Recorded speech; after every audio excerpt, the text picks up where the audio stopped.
Volodar Murzin menang dengan permainan sederhana ketika mengalahkan salah satu pecatur kuat Ukraina, Alexander Bortnik. Di game ini, Murzin menunjukkan permainan yang mengandalkan pion bebas dan keaktifan raja. Alexander Bortnik memulai dengan E4. Dijawab E5. Setelah kuda F3, kuda C6, kuda C3, pembukaan 3 kuda.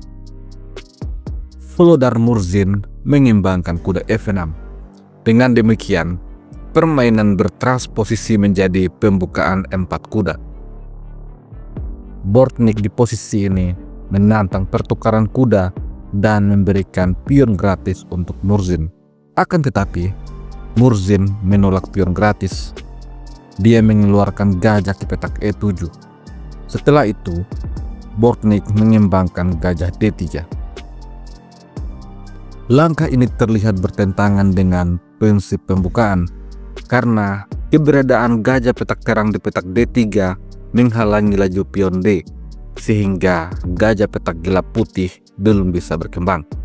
Di posisi ini, Volodar Murzin kemudian mendorong D6, mempersiapkan gajah petak terang, dan Bortnik mendorong C3.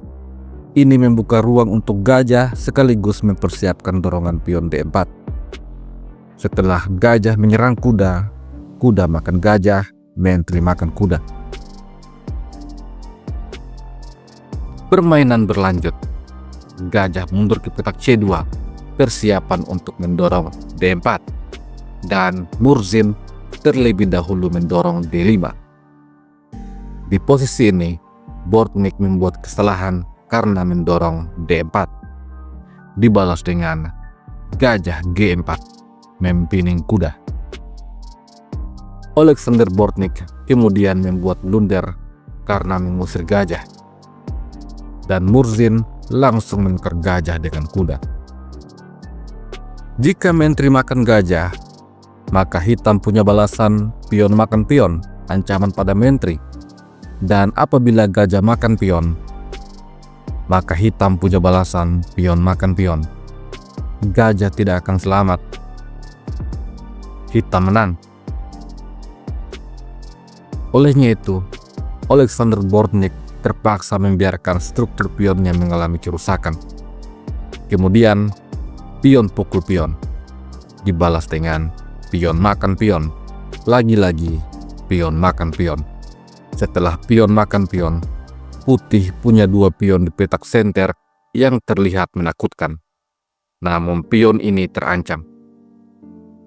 Di posisi ini, Volodar Murzin tidak terburu-buru untuk makan pion. Terlebih dahulu, dia rokade di sayap menteri. Dengan demikian, kedua pion putih berada dalam ancaman. Alexander Bortnik kemudian mengimbangkan gajah ke petak E3 untuk menjaga pion D. Namun di posisi ini, Volodar Murzin tetap mengambil pion dengan kuda. Sebuah langkah yang sangat brilian. Setelah gajah makan kuda, menteri B4, skak. Jika gajah mundur untuk menutup skak sekaligus mengancam menteri, maka hitam punya balasan benteng makan menteri dengan tempo skak. Setelah benteng makan benteng, menteri C5, putih kalah kualitas. Olehnya itu, menteri D2, ancaman pertukaran menteri, dibalas dengan benteng makan gajah. Menteri Bortnik kembali terancam. Olehnya itu, menteri makan menteri dan benteng makan menteri. Dari posisi ini kita bisa melihat bahwa sebuah langkah taktikal yang sederhana dari Murzin telah membuatnya unggul begitu besar. Alexander Bortnik mencoba untuk mendorong pion, menyerang balik kuda. Namun, setelah kuda ke petak D7, kedua pion putih tetap terancam. Putih harus melindungi salah satunya. Dan di posisi ini, Bortnik memutuskan rokade untuk melindungi pion B, membiarkan kuda makan pion. Selanjutnya, benteng mengancam kuda, namun pion F6 membuat kuda tetap terjaga.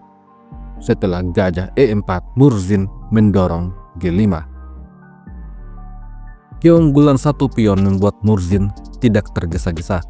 Dia harus memastikan bahwa tidak ada serangan balik dari putih. Bortnyk kemudian berupaya untuk menyerang A3. Benteng mundur ke petak B6. Setelah itu, gajah menyerang raja. Raja bergeser ke petak B1, lalu Bortnyk berupaya untuk menjebak Murzin. Gajah makan pion. Apabila benteng makan gajah, tentu saja skakmat akan terjadi. Tentu saja Vlodar Murzin tidak sepolos itu. Terlebih dahulu dia mengadu benteng, dan gajah kembali mundur untuk menjaga pion.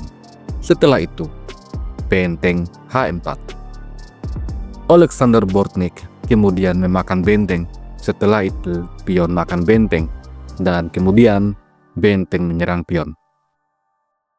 Benteng F4, ancaman balik pada gajah.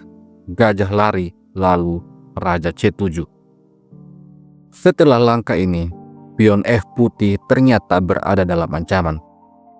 Oleh karena itu, Bortnyk menjaganya dengan benteng. Namun, benteng F3 kembali memberikan tekanan pada pion H. Bortnyk melakukan skak dan kuda menutup skak. Setelah itu, pion B4 ancaman untuk mendapatkan kuda, namun A6 menghadang laju pion. Pion A4 kembali memberikan tekanan untuk mengusir kuda, dibalas dengan benteng G2. Murzin tidak terburu-buru untuk mengambil pion H. Di posisi ini, Bortnyk mendorong F4 dan Murzin memutuskan mengambil pion B. Setelah pion makan pion, pion makan pion. Sampai di sini, Murzin telah unggul 2 pion. Alexander Bortnyk belum menyerah. Di posisi ini, dia memainkan benteng G2, merayu Murzin untuk mengambil pion A. Jika hal itu terjadi, maka dia akan mendapatkan pion G sehingga putih akan punya pion bebas. Vlodar Murzin tidak ingin hal itu terjadi. Olehnya itu, benteng C4 skak. Setelah raja B2, benteng C5 menjaga pion. Bortnyk kemudian memutar akal dan dia memainkan benteng ke petak F2, mencoba untuk menempatkan benteng di baris ke-7. Setelah benteng ke petak E5, benteng F8, dan raja lari ke petak B6. Gajah F5 menjaga pion, dibalas dengan benteng E2 skak. Raja E3, lalu benteng menyerang gajah. Gajah terkena pining dan benteng bisa-bisa tidak selamat. Ancaman selanjutnya bagi Murzin adalah menempatkan kuda di petak E7. Oleh karena itu, benteng F7 menghalangi kuda menempati petak itu. Dibalas dengan benteng F3 skak, raja D2. Setelah itu, kuda E5. Benteng terancam dan menyingkir ke petak F6 sambil memberikan tekanan pada pion. Akan tetapi, raja C5 menjaga pion. Setelah itu, raja coba ke petak E2 mendekati benteng, namun Murzin mendorong B5 menciptakan pion bebas. Setelah pion makan pion, pion makan pion.